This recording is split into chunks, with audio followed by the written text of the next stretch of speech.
Shalom. Ya. Mari kita dengarkan firman Tuhan.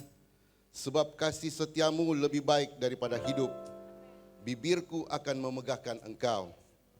Demikianlah aku mau memuji engkau seumur hidupku dan menaikkan tanganku demi namamu. Kami tabiskan ibadah ini di dalam nama Bapa, Putra dan Roh Kudus, di dalam nama Tuhan Yesus Kristus. Kami siap memuji dan menyembah Tuhan. Haleluya. Amin. Yang siap memuji Tuhan sekali lagi berikan tepuk tangan bagi Allah kita. Haleluya. Woo. Kami mau memuji dan memuliakan Engkau Yesus Tuhan yang sudah naik ke surga. Siapkan tempat bagi kami. Haleluya.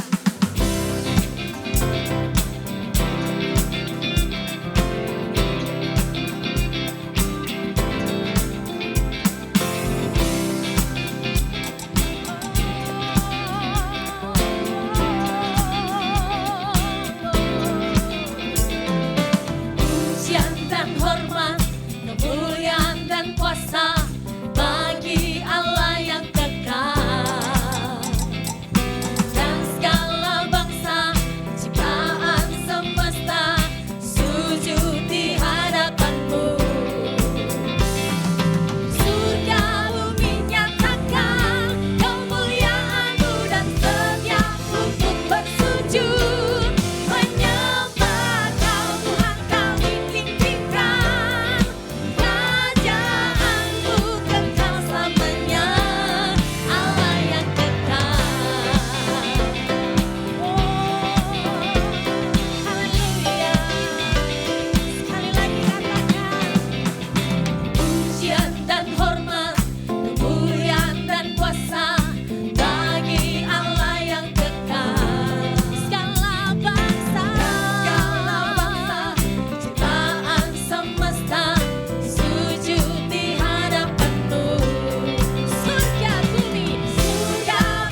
Yobel, dari Bukit Sion keselamatan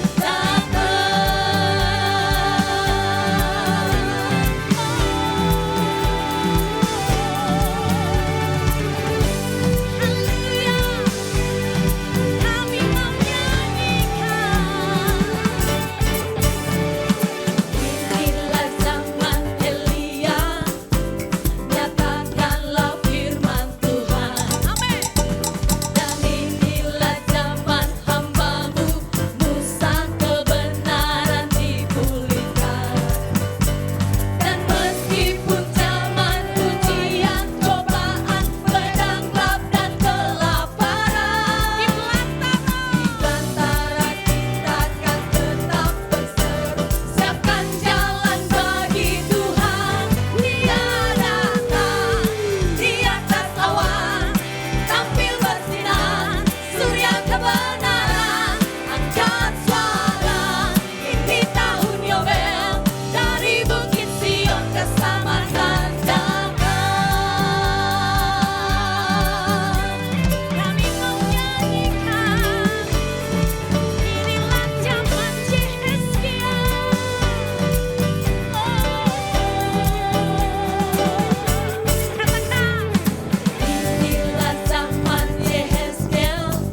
kasih Tuhan. Kami beri sorak-sorai bagi Engkau Yesus. Haleluya. Sebab hanya Engkau yang kami tinggikan dan kami muliakan pagi hari ini. Bagimu segala hormat, pujian dan kemuliaan. Haleluya.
Raja. Amin, amin, amin.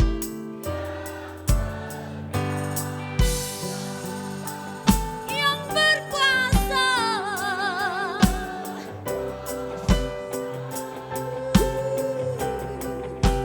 Yesus.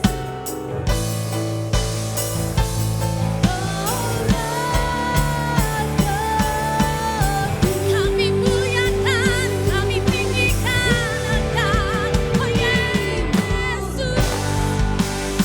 Amin, amin, amin.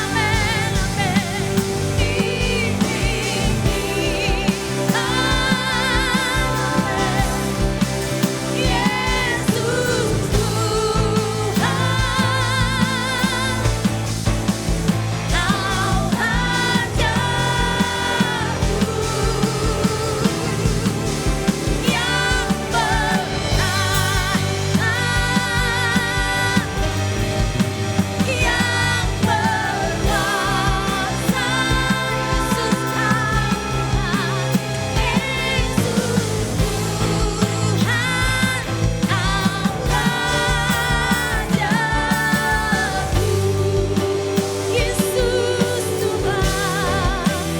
Yesus Tuhan, Kau Raja. Yesus Engkau, Yesus Tuhan, Kau Raja. Haleluya, haleluya. Beri sorak-sorai bagimu Tuhan. Ya, Kaulah Raja, Haleluya. Yesuslah Raja, Yesuslah Raja. Kuasa Roh Kudus ada di tempat ini. Kehadiran-Mu nyata di tengah-tengah kami. Engkau Allah yang bertahta di atas pujian-pujian kami. Engkaulah Raja di atas segala raja. Dan firman-Mu disampaikan. Firman-Mu tidak akan kembali dengan sia-sia. Firman-Mu akan mengerjakan hal-hal yang ajaib, hal-hal yang dahsyat dalam kehidupan kami. Firman-Mu menerobos kehidupan kami. Firman-Mu mengoreksi kehidupan kami. Firman-Mu membangun kehidupan kami. Firman-Mu memperlengkapi kami sehingga kami kuat, kami bertindak karena Yesus kami adalah Raja di atas segala raja. Berfirmanlah, sembuhkan yang sakit, pulihkan yang lemah. Kami percaya Roh Kudus ada di tempat ini, menjamah setiap pribadi kami. Yang percaya katakan, amin. Shalom. Silakan duduk Bapak Ibu Saudara. Happy Ascension Day of Jesus Christ. Amin. Kita merayakan kenaikan Tuhan Yesus. Tapi juga kita ada di Pentecost Celebration. Ya. Jadi dengan mengadakan perayaan kenaikan Tuhan Yesus, kita sedang juga merayakan Pentecost Celebration. Perayaan Pentakosta. Bukan Pantekosta harusnya. Ya. Pentakosta, hari yang ke-50. Ya, hari yang ke-50, Pentakost, hari yang ke-50. Dan seringkali orang berkata hari Pentakost itu adalah hari pencurahan Roh Kudus. Ternyata hari yang ke-50 sesuai sejarah ketika orang Israel keluar dari tanah Mesir, 10 harinya itu mereka akan memasuki hari raya penuaian. Dan ketika 10 hari itu mereka tiba di mana? Di kaki Gunung Sinai. Pada waktu di kaki Gunung Sinai itu, Tuhan memberikan 10 hukum. Dekaloh itu. Nah, pada waktu mereka ada di kaki Sinai, bangsa Israel yang bangsa budak ini kemudian ditahbiskan menjadi bangsa yang merdeka. Yang menjadi raja mereka adalah Allah sendiri. Dan orang Israel menjadi umatnya. Pemerintahan Allah terjadi pada waktu di Gunung Sinai terhadap orang Israel. Nah, ketika kita lanjut lagi, Tuhan itu menjanjikan bahwa Tuhan akan memberikan hati yang baru, roh yang baru kepada manusia. Dan firman itu, 10 titah itu, dekaloh itu yang ditulis di loh batu, kemudian ditulis di hati manusia. Ya, firman yang ditulis di batu, kemudian ditulis di dalam hati manusia. Perjanjian baru itu diberikan kepada manusia. Lalu kemudian kita lihat Yesus datang ke dalam dunia, sang firman itu.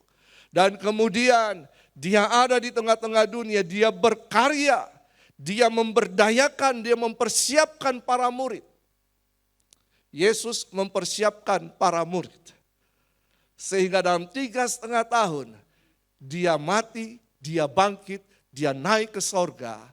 Lalu kemudian Roh Kudus diberikan.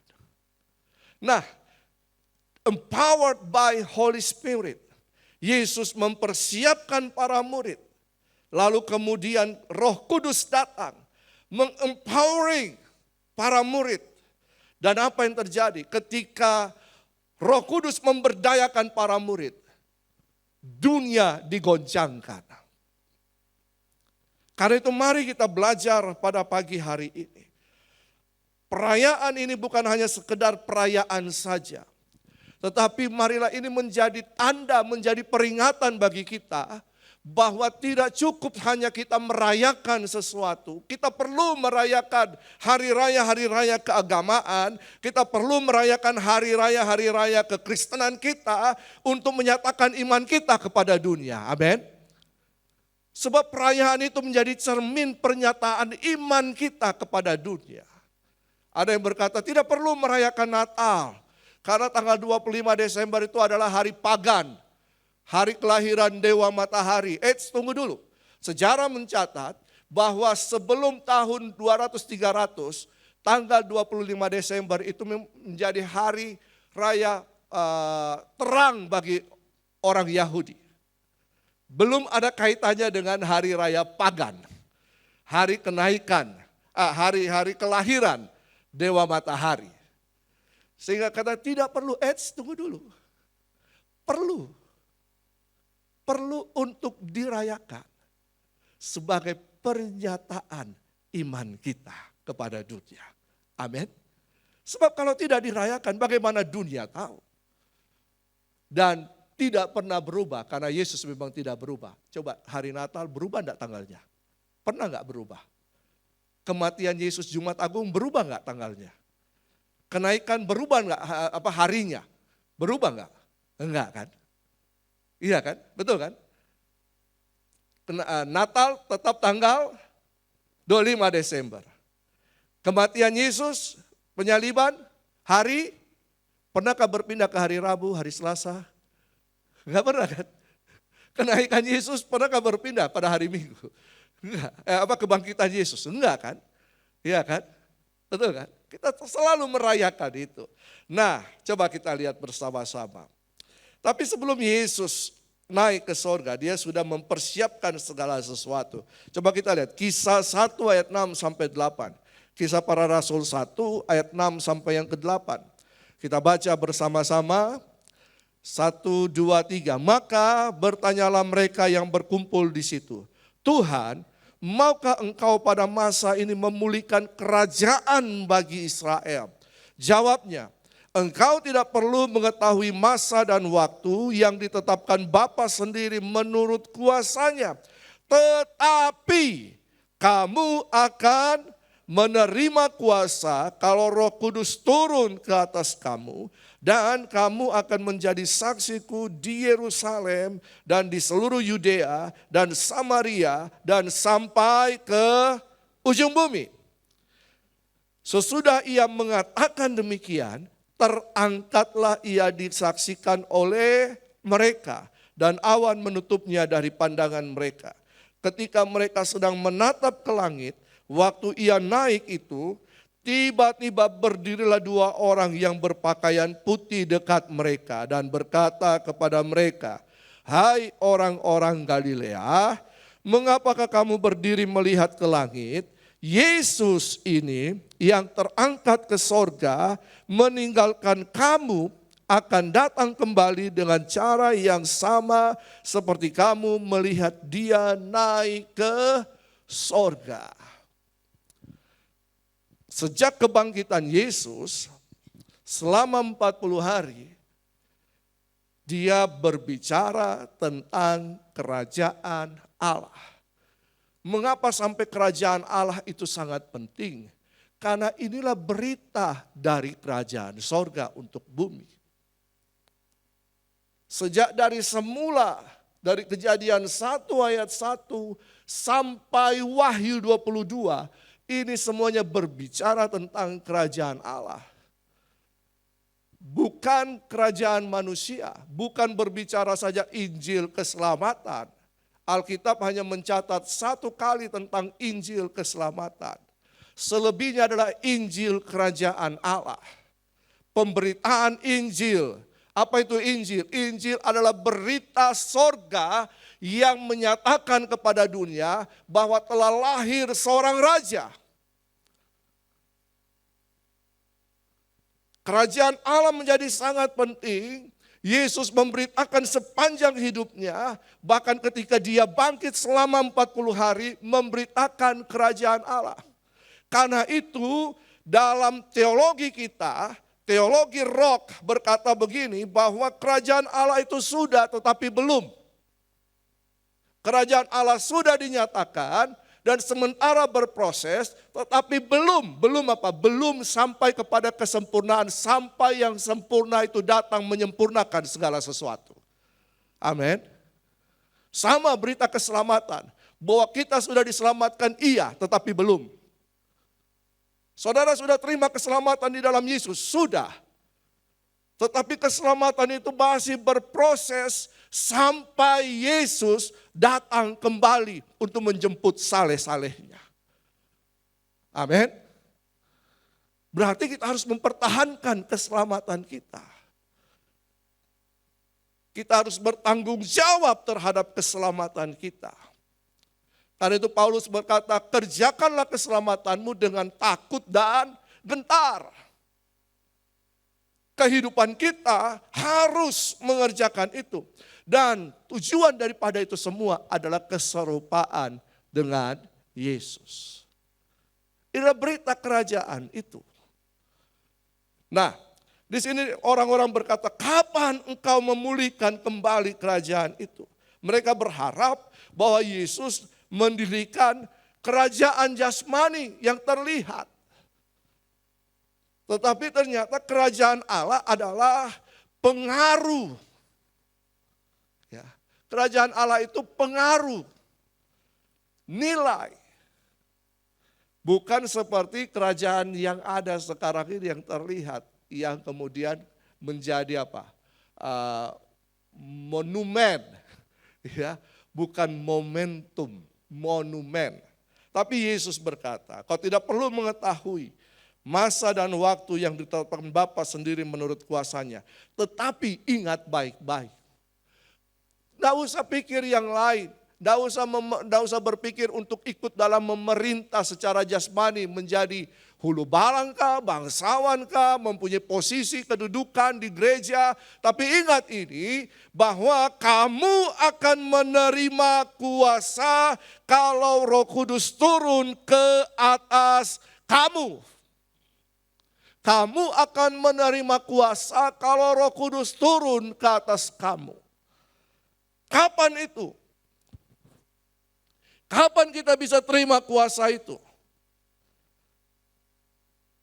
Dan ketika kita menerima kuasa itu, kita menjadi saksi Kristus di Yerusalem, Yudea, Samaria, sampai ke ujung bumi. Setelah dia mengatakan demikian, dia naik ke sorga, dia terangkat ke sorga. Disaksikan oleh berapa? Kurang lebih 500 orang. 500 orang. Tapi ketika, ini dia. Yesus berkata begini, malaikat itu, angel itu sebenarnya laki-laki Bapak Ibu. Ya, jadi kalau ada orang angel itu wanita. Karena kita terpengaruh dengan pemahaman-pemahaman cerita mitologi Yunani. Iya kan? Angel itu di Alkitab bukan wanita, laki-laki, perkasa. Ya, berbahagialah yang mempunyai nama Angel menjadi wanita yang perkasa. Haleluya. Ya. Lalu kemudian berkata, dia yang naik akan datang kembali dengan cara yang sama. Ya. Nah, kita lihat ada beberapa alasan mengapa Yesus harus naik ke surga. Kita harus belajar ini. Kenapa? Ini beberapa alasan. Ya. Di samping banyak alasan. Yang pertama untuk menggenapi nubuatan firman Tuhan. Nah mari, naiklah, duduklah di sebelah kananku. Bahwa Yesus akan naik tinggi, memerintah. Tapi kemudian kenaikan Yesus merupakan inaugurasi Yesus sebagai Raja. Dia lahir sebagai Raja. Dia mati sebagai Raja. Dia bangkit sebagai Raja. Dia naik untuk menjadi Raja. Amin. Dia menjadi imam besar agung. Imam besar perantara antara kita dengan Allah Bapa. Yesus yang mendamaikan kita.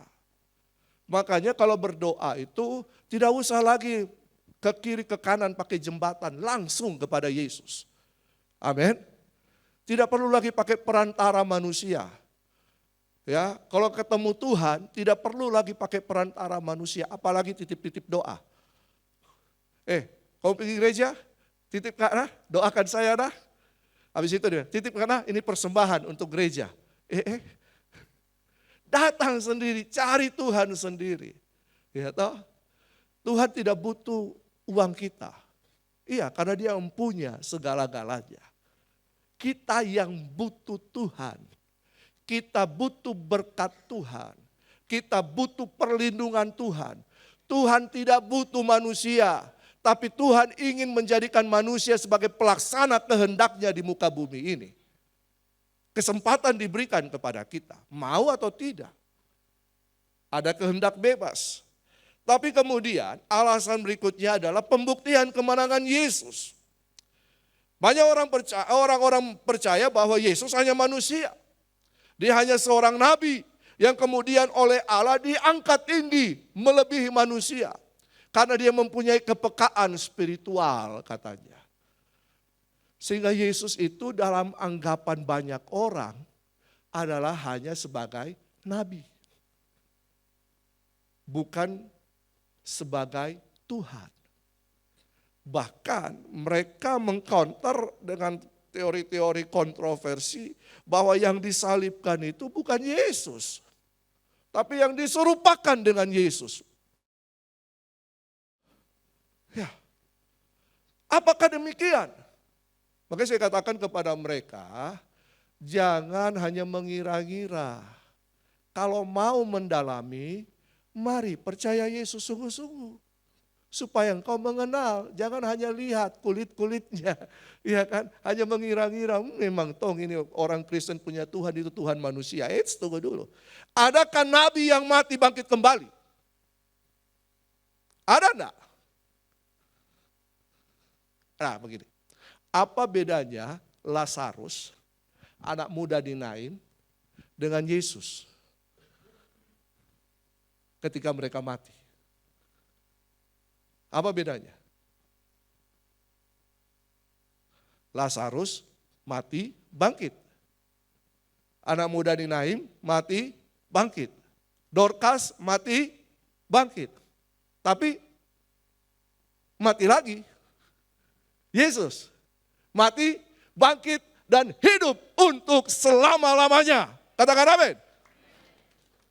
Itu bedanya. Berarti Yesus adalah Tuhan. Dia Raja. Dia penyelamat umat Tuhan. Amin. Jangan ragu mengikut Yesus. Saya mau iring Yesus. Saya mau iring Yesus. Tapi tunggu dulu Tuhan. Masih ada masalahku.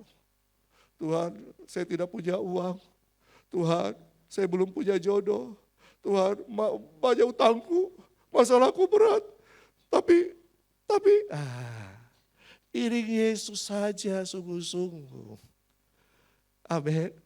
Nah, coba kita lihat lagi. Sebagai persiapan untuk kembali lagi. Dia pergi untuk datang lagi. Dia tidak pergi untuk selama-lamanya. Dia pergi untuk kembali lagi. Cintaku pergi untuk datang lagi. Haleluya. Lalu apa di situ? Agar Roh Kudus memberdayakan orang percaya. Supaya orang percaya bisa mandiri. Coba bayangkan Bapak Ibu. Yesus ini kan posisinya di Israel kan. Kalau kita mau ke Israel, berapa sekarang biayanya? 60-an juta? Ada? Ada? Ya kalau mau lebih sedikit boleh oleh kurma, madu, anggur di sana. Bolehlah lebih-lebih 80 juta bawa uang bekal di sana. Nah seandainya Yesus masih hidup sampai sekarang. Dia ada di Yerusalem. Manusia di muka bumi ini berapa miliar? 7 miliar? 7? Dan Yesus dikenal sebagai penyembuh, pembebas, penolong. Kalau Bapak Ibu ada masalah, cari Yesus. Tapi coba bayangkan daftar antrinya. Paham maksud saya? Belum biayanya, belum antrinya. Karena itu Yesus harus naik supaya kita mandiri. Orang percaya itu mandiri, bukan mandi sendiri. Mandiri. Sehingga kita harus selalu berharap sama Yesus. Benar.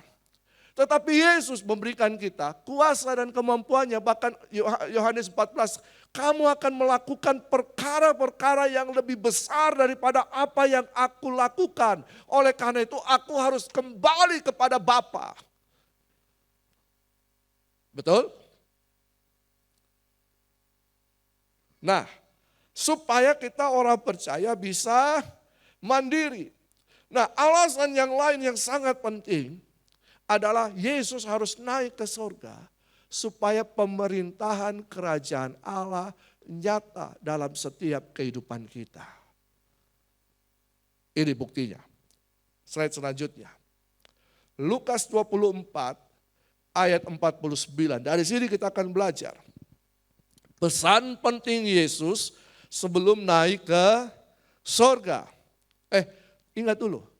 Kita percaya bahwa sorga adalah tempat kediaman Allah. Sorga bukan tempat kediaman manusia. Jadi kalau orang berkata mati masuk sorga, Alkitab tidak mencatat hal demikian. Alkitab hanya mencatat di rumah Bapakku banyak tempat tinggal. Nah ini pemahaman ini harus penting karena kita roh ini memahami tentang kerajaan Allah. Nah jadi bagi kita kalau kita nanti diangkat atau mati kemudian rapture, bahwa rumah kita bukan di sorga. Di sorga itu hanya tempat sementara untuk terima mahkota, bema pengadilan Kristus. Lalu kemudian kita akan selama-lamanya ada di mana? Di bumi baru, di langit baru. Wahyu 21, Yerusalem baru yang merupakan gambaran sorga, itu turun ke bumi baru. Ya. Paham ya? Ini pemahaman kita. Jadi kalau ada yang meninggal, jangan katakan kami turut berduka cita, semoga almarhum masuk sorga. Masuk dalam kehidupan kekal bersama Yesus. Amin. Nah, kalau itu nanti pelajari itu ya tentang kerajaan Allah, tentang sorga. Nah, tetapi ini Yesus berkata, aku akan mengirimkan kepadamu apa yang dijanjikan Bapa, tetapi kamu harus tinggal di dalam kota ini sampai kamu diperlengkapi dengan kekuasaan dari tempat tinggi. Kamu harus tinggal. Tinggal itu bukan tinggal kemudian tidak melakukan apa-apa. Tinggal itu stay. Stay di sekitar itu, stay around. Berarti kita bisa melakukan apapun dalam situasi yang ada itu, dalam perintah itu untuk melakukan apa yang Tuhan inginkan. Tetapi kita dalam tinggal itu kita menantikan janji Bapa. Saya percaya bahwa ketika murid-murid itu kemudian kumpul di loteng Yerusalem, dalam Kisah Para Rasul yang kedua, itu kurang lebih 120 orang. Dari 500 yang menyaksikan kenaikan Yesus, hanya 120 orang yang kemudian tinggal bersama-sama untuk berdoa menantikan janji Bapa. Tapi kan mereka masih tetap mengerjakan hal-hal yang lain. Betul kan? Ada waktu-waktu tertentu mereka berkumpul bersama-sama untuk berdoa. Dan pada satu waktu itu, pada hari yang ke-50 itu, Pentakos itu, pada hari raya penuaian, itu kan orang berkumpul bersama-sama. Dari segala suku kaum dan dari luar, ada yang dari Ethiopia, dari Arab, dari mana kumpul di Yerusalem. Sebab bagi mereka yang menganut agama Yahudi, 3 kali setahun mereka harus ada kumpul di Bait Allah. Tepat pada waktu itu mereka kumpul, murid-murid lagi berdoa di loteng Yerusalem. Ketika mereka berdoa, maka Roh Kudus turun atas mereka. Nah, ini janji Bapa. Kisah 1 ayat 4, janji Bapa ini bukan hanya di 1 ayat, tapi banyak ayat. Ya, Kisah 1 ayat 14, tinggal di situ, nantikan janji Bapa, maka kamu akan dibaptis dengan Roh Kudus. Tinggal di situ supaya apa? Kamu menerima kuasa kalau Roh Kudus turun ke atas kamu. Tinggal di situ, stay around itu bukan berarti kita tidak melakukan apa-apa. Kerjakan apa yang kita kerjakan. Usahakan apa yang kita sedang usahakan. Tetapi kemudian ada hal-hal tertentu yang kita nantikan. Waktu-waktu tertentu kita menantikan. Dan pada waktu itu Roh Kudus dicurahkan.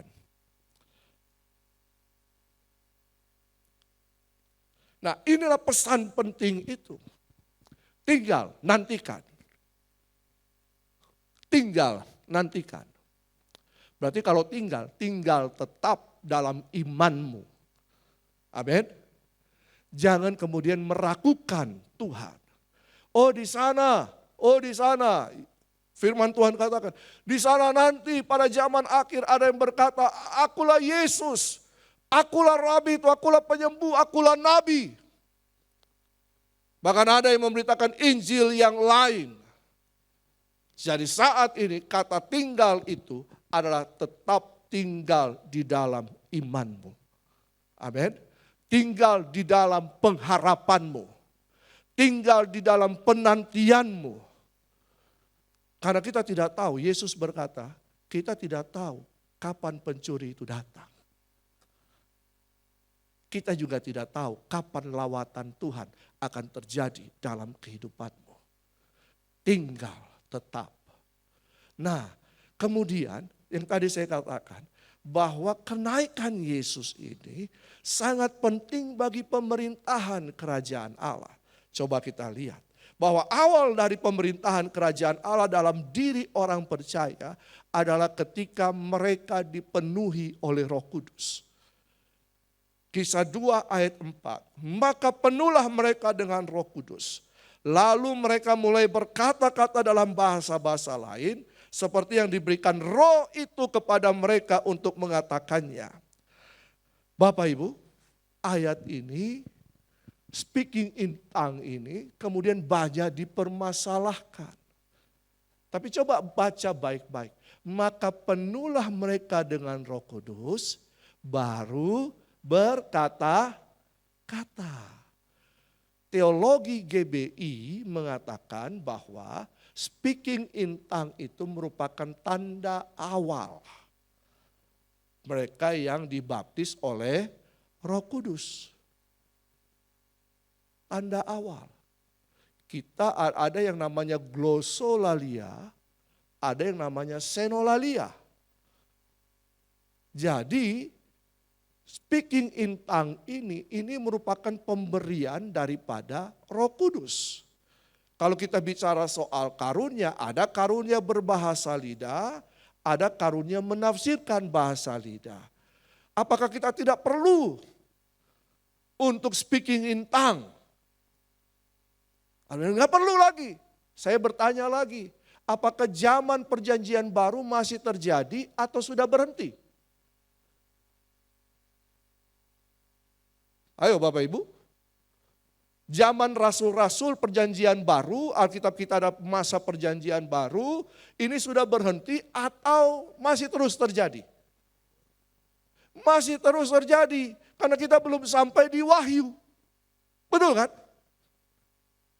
Kita belum rapture, naik ke surga terima mahkota, lalu kemudian memerintah selama 1000 tahun, lalu kemudian kita masuk ke langit dan bumi baru. Belum kan?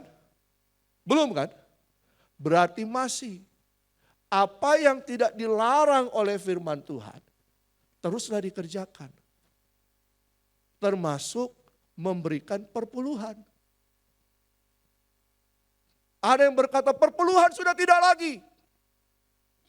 Tunggu dulu. Tunjukkan kepada saya di mana ayatnya yang membatalkan perpuluhan.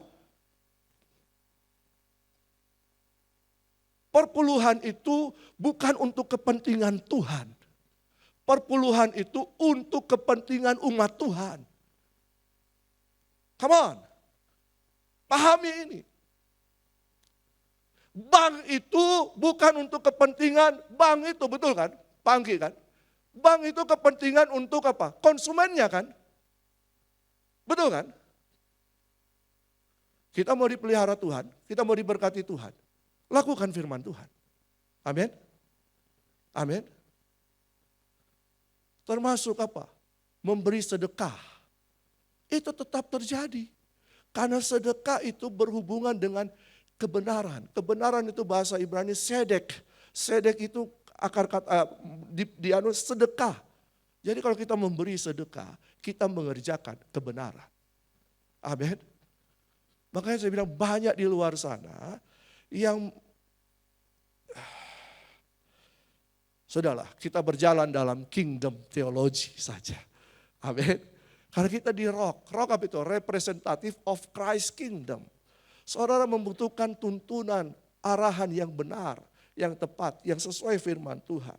Jadi ketika Roh Kudus dicurahkan itu, maka Roh Kudus itu kemudian ada di dalam kehidupan kita. Lalu kemudian apa yang terjadi? Roh Kudus itu memerintah dalam kehidupan kita. Sehingga Yesus berkata dalam Matius 6 ayat 33, tetapi carilah dahulu kerajaan Allah dan kebenarannya, maka semuanya itu akan ditambahkan kepadamu. Saudara mengerti gak ayat ini? Saya kasih pengertiannya dalam terjemahan yang lain. Terjemahan BIMK. Jadi usahakanlah dahulu supaya Allah memerintah atas hidupmu. Bagaimana Allah memerintah atas hidupmu? Harus penuh Roh Kudus. Roh Kudus itu adalah Roh Allah sendiri. Roh Allah yang bertahta di dalam kehidupan kita. Memerintah atas kehidupan kita. Kita punya Roh Kudus. Pemerintahan Allah harus terjadi. Makanya Yesus berkata saatnya tidak bisa menentukan kapan waktunya. Aku tidak mendirikan kerajaan fisik yang terlihat. Tapi kerajaan itu ada di dalam kamu. Kerajaan itu ada di dalam saya. Roh Kudus memerintah. Ada perjanjian baru. Bapak Ibu baca di Yehezkiel, di Yeremia. Ada perjanjian baru yang Tuhan berikan kepada kita. Usahakanlah dahulu supaya Allah memerintah atas kehidupanmu. Berarti kita harus tunduk kepada pemerintahan Allah. Kita harus melakukan ketetapan-ketetapan Allah. Dan ketetapan bahkan begini, Alkitab bilang 1 iota pun tidak dibatalkan. Yesus datang bukan untuk membatalkan hukum Taurat. Nah, kalau saya kembali lagi dalam perpuluhan, perpuluhan itu sudah ada sebelum ada hukum Taurat. Ayo. Kalau hukum Taurat dibatalkan, perpuluhan tetap ada karena dia ada sebelum hukum Taurat. Tidak diatur di situ. Betul kan? Sudah ada. Kapan itu? Ketika Abraham memberikan persembahan kepada siapa? Raja Salem. Raja. Berarti perpuluhan itu adalah upeti bagi sang raja. Perpuluhan itu adalah pajak kerajaan. Saya dan Bapak Ibu ada di dalam mana? Kerajaan Allah. Perlu pajak enggak? Untuk apa itu pajak? Untuk apa Pak Teten? Untuk apa? Keperluan masyarakat kan? Betul kan? Pajak itu untuk gaji ASN. Pajak juga untuk apa? Membangun jalan dan lain-lain kan? Betul kan? Pajak itu untuk kesejahteraan masyarakat. Jadi pajak itu untuk siapa? Untuk rakyat. Pajak kerajaan untuk siapa? Warga kerajaan. Setuju? Setuju nggak? Kalau ada di dalam kerajaan, maka kita harus menuruti kerajaan, hukum kerajaan itu. Kalau enggak, saudara bisa keluar dari kerajaan itu, cari kerajaan yang lain. Kita ada dalam kerajaan Allah, hukum kerajaan Allah. Yesus adalah Raja. Kebenaran-kebenarannya adalah hukum kerajaan Allah. Kalau mau hidup semau-mau gue, sana ada kerajaan iblis, pindah Jo. Mau? Konsekuensi. Sama. Roh Kudus harus memerintah dalam kehidupan kita. Nah, apa makna kepenuhan Roh Kudus? Makna kepenuhan Roh Kudus slide berikutnya, bahwa bukan soal berbahasa lidah, speaking in tongue, glosolali, senolalia, bukan itu. Ya, tapi hidup kita dikuasai oleh Roh Kudus. Makna kepenuhan Roh Kudus adalah hidup kita dikuasai oleh Roh Kudus. Nah, yang kedua, makna kepenuhan Roh Kudus adalah karena hidup kita dikuasai oleh Roh Kudus, maka pemerintahan kerajaan Allah ada di dalam kehidupan kita. Kehidupan saya dan saudara. Nah, karena kehidupan kita dikuasai, maka ada ikatan perjanjian kita dengan Allah. Ada ikatan perjanjian yang tidak dapat, makanya siapakah yang dapat memisahkan kita dari kasih Kristus? Pedangkah, kelaparankah, masalah, persoalan yang dapat memisahkan kita dari kasih Kristus adalah saya dan saudara. Yesus tetap di sana. Maka kita tidak menganut lagu Bimbo. Engkau jauh, aku jauh, engkau dekat, aku dekat. Ingat, Bapa kita selalu menunggu anak bungsunya untuk kembali ke rumah. Betul? Betul? Dia tetap di situ, menunggu, menanti. Anak itu tahu pulang ke rumahnya. Anak itu tahu rumahnya. Anak itu tahu bapaknya. Ada ikatan. Ada ikatan. Nah, karena ada ikatan antara kita dengan Allah, aku di dalam kamu, kamu di dalam aku, maka pengurapan kuasa Roh Kudus itu ada dalam kehidupan kita dan harus termanifestasikan keluar. Saya punya Roh Kudus, saya bisa berbahasa lidah, puji Tuhan. Tapi kelakuan di luar, mulut ember, mulut pedisnya minta ampun. Apakah ini penuh Roh Kudus? Apa yang dilihat ketika murid-murid dipenuhi Roh Kudus? Ada lidah-lidah api kan? Betul kan? Ya, Yakobus mengatakan bahwa manusia itu dikuasai oleh lidah api neraka. Apa itu lidah api neraka? Sehingga lidah ini berbicara perkataan. Perkataan-perkataan kita, perkataan-perkataan neraka yang keluar. Makanya Roh Kudus memenuhi kehidupan kita. Ada api, lidah api sorga. Sehingga yang keluar adalah perkataan-perkataan sorgawi. Jadi kepenuhan Roh Kudus itu jangan dilihat karena dia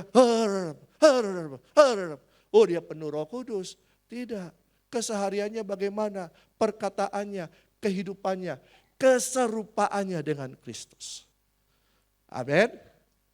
Karena itu bertobatlah sebab kerajaan Allah sudah dekat.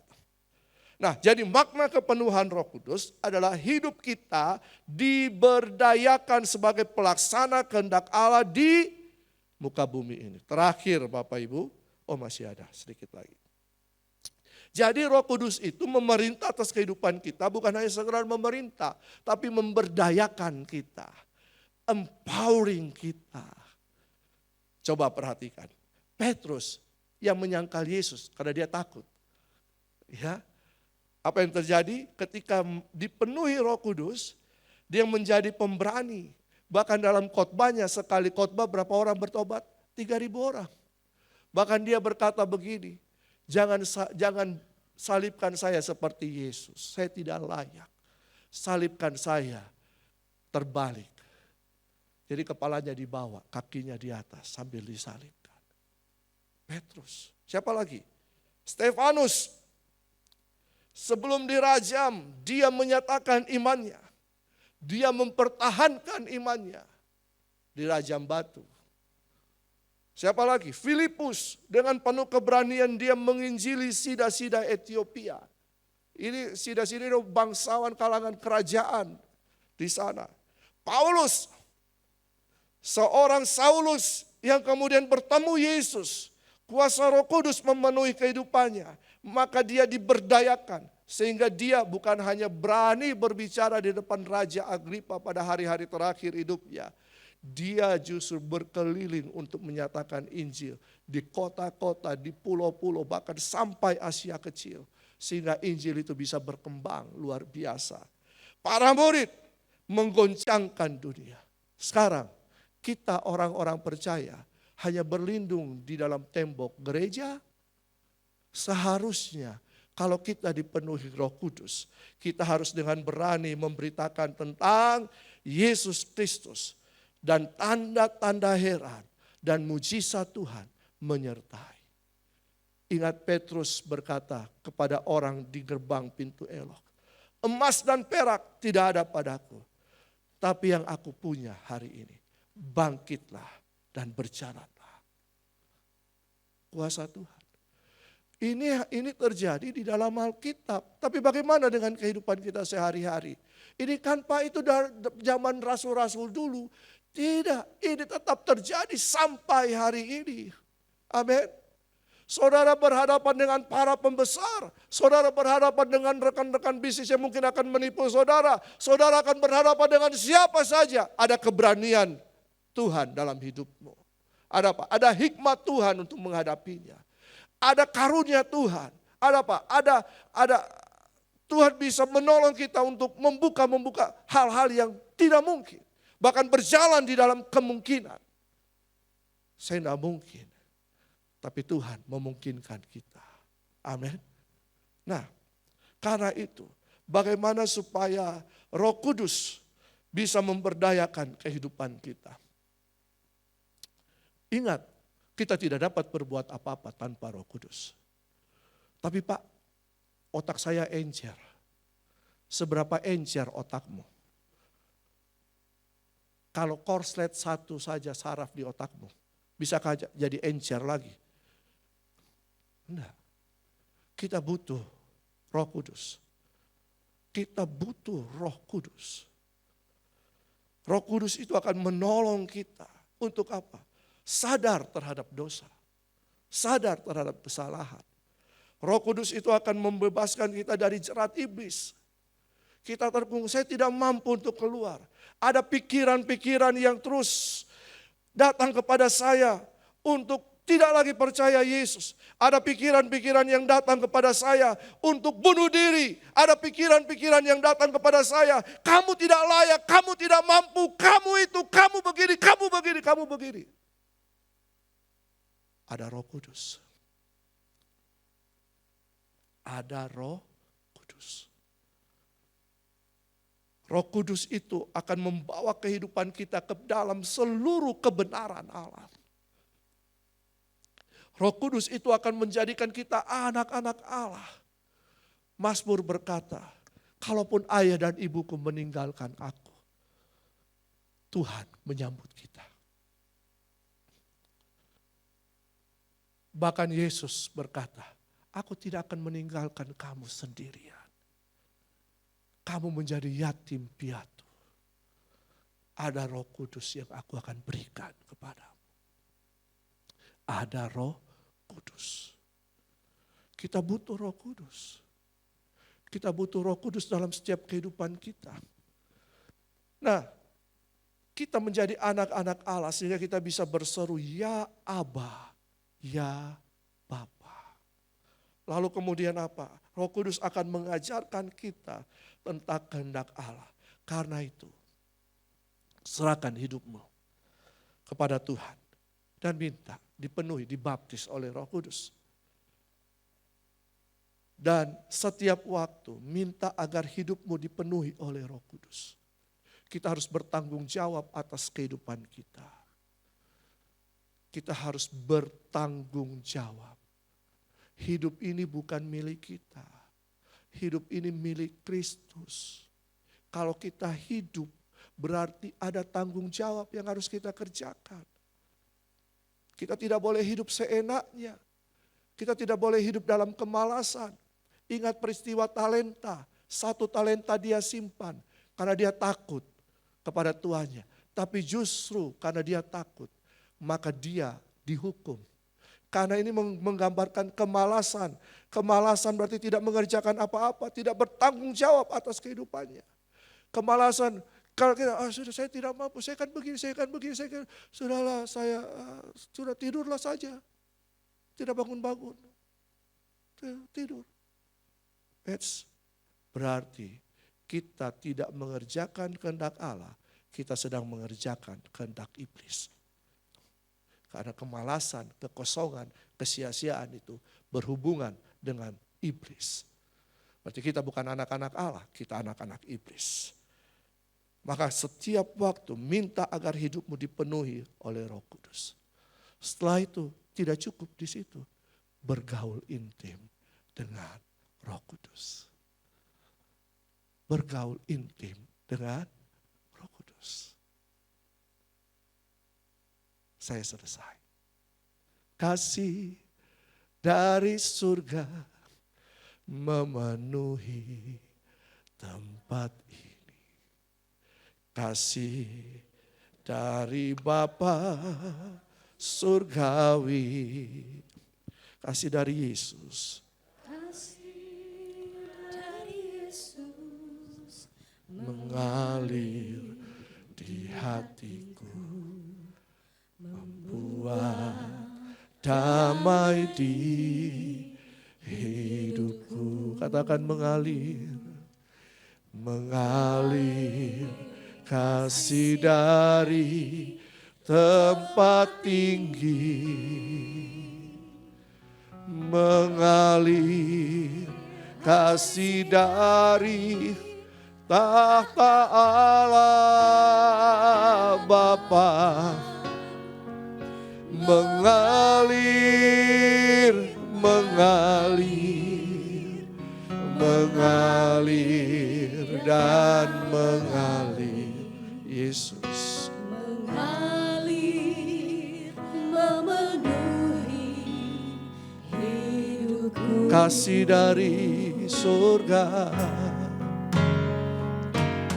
Kasih Dari surga ya memenuhi tempat ini. kasih dari Bapa surga. Kasih dari Bapa Roh Kudus sedang mempersiapkan surgawi. Roh Kudus sedang meng-empowering kita. Kasih Berserah dari pada Yesus mengalir Ya, di hatiku, membuat damai. buat damai di hidupku. Mengalir, mengalir. Mengalir Kasih dari tempat tinggi. Mengalir. Kasih dari tahta Allah Bapa. Mengalir, Mengalir, mengalir dan mengalir. Yang rindu untuk mengalami dipenuhi oleh Roh Kudus, mari kita bangkit berdiri bersama-sama. Ya, mengalir kasih dari tempat tinggi. mengalirlah Tuhan. Mengalir kasih dari Kata Allah Bapa, mengalir, mengalir, mengalir dan mengalir, mengalir, memenuhi. Sekali lagi katakan mengalir, mengalir. mengalir kasih dari Mari Roh tempat Kudus, tinggi. kami butuh Engkau. Mengalir kasih dari tahta Allah Bapa. Mengalir, Mengalir, mengalir, dan mengalir. Jesus. mengalir, memenuhi hidupku. Mari secara pribadi kita minta Roh Kudus bersekutu dengan Tuhan, dengan Roh Kudus, Allah Roh Kudus. Katakan, aku butuh Engkau Roh Kudus. Aku butuh Engkau Roh Kudus.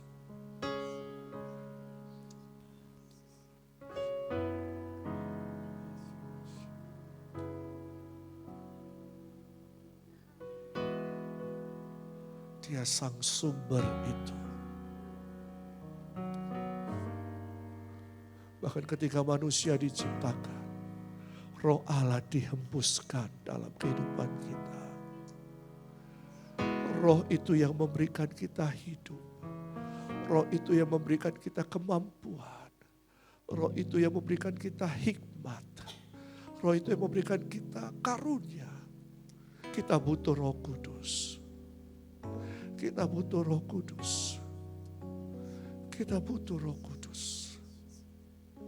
Biar beberapa saat ini saudara terhubung, bersekutu dengan Roh Kudus secara pribadi. Bangun komitmen, keintiman dengan Roh Kudus.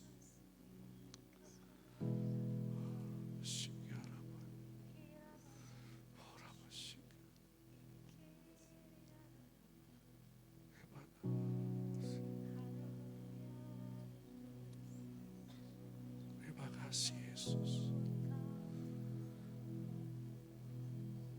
Dia Roh penghibur, Dia penolong, Dia yang memimpin kita ke dalam seluruh kebenaran.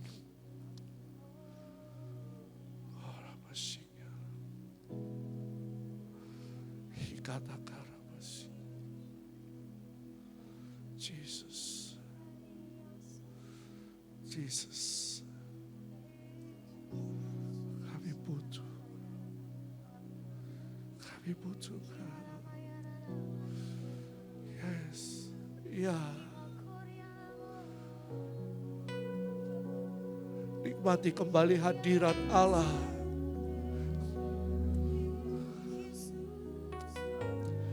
Mungkin itu kau sudah kurang bersekutu dengan hadirat Allah.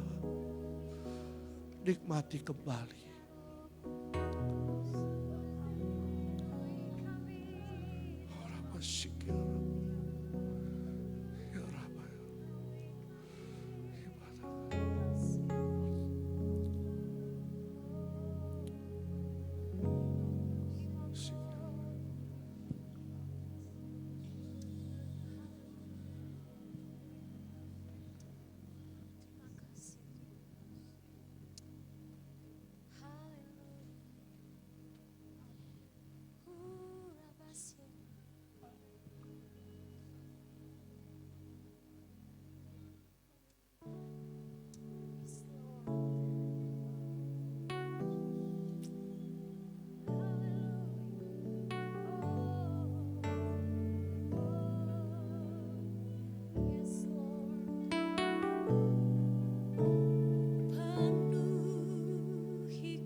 bersorai bagi Tuhan. Haleluya.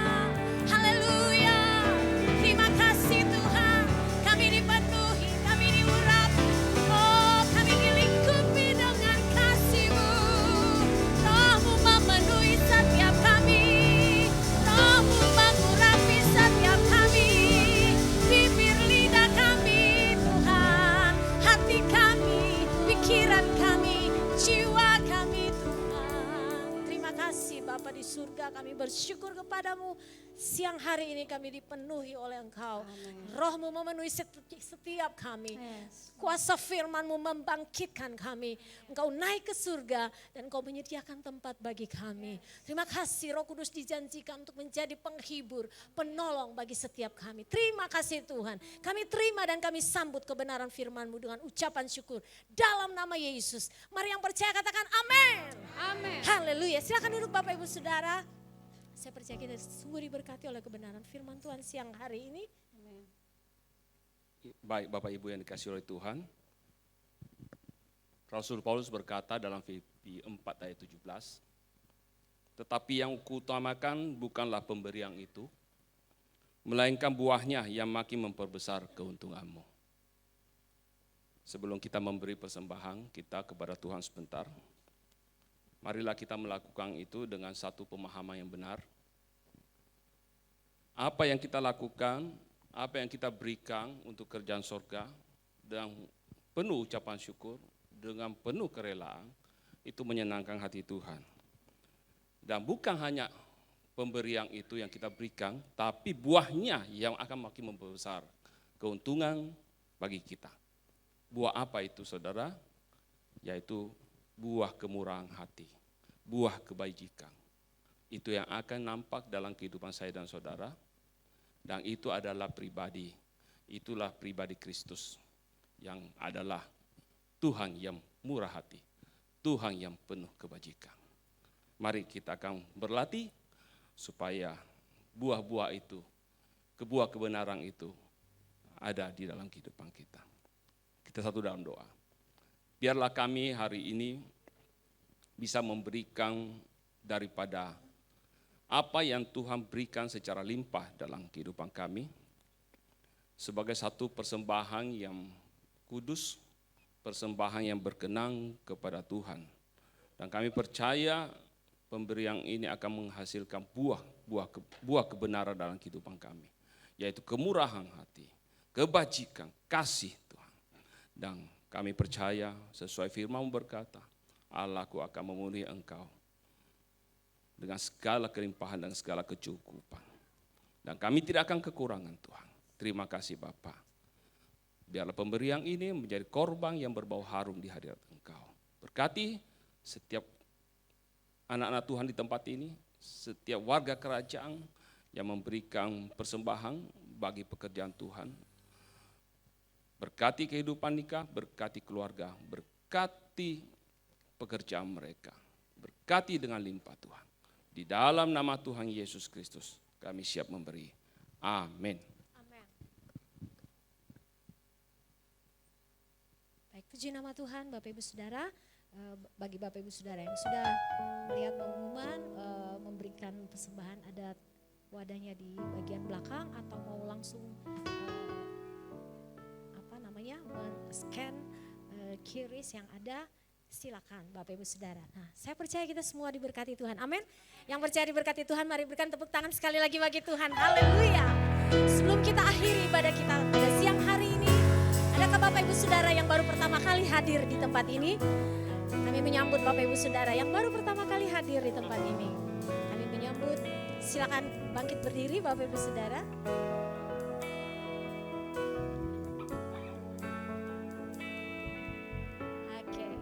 Semuanya sudah biasa. Sebenarnya ada beberapa hanya mungkin malu hati ya. Ada Bapak dan Ibu, selamat datang Bapak, Om, Tante. Di tempat ini kami menyambut Bapak, Ibu, Saudara, Om dan Tante untuk bersama-sama dengan kita siang hari ini, bahkan sampai kapan bisa berada bersama-sama dengan kita. Baik Bapak Ibu Saudara, sekali lagi saya mengundang kita bangkit berdiri. Kita akan akhiri ibadah kita siang hari ini.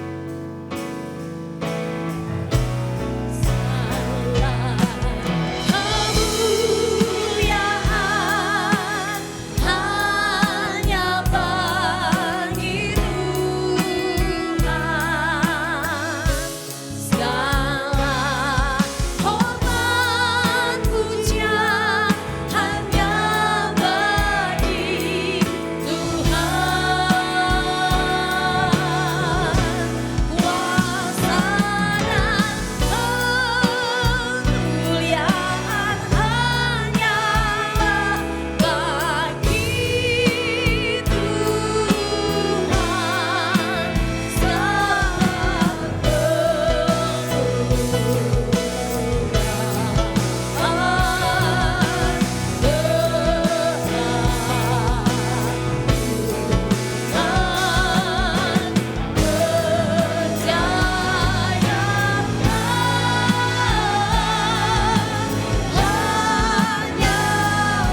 Haleluya.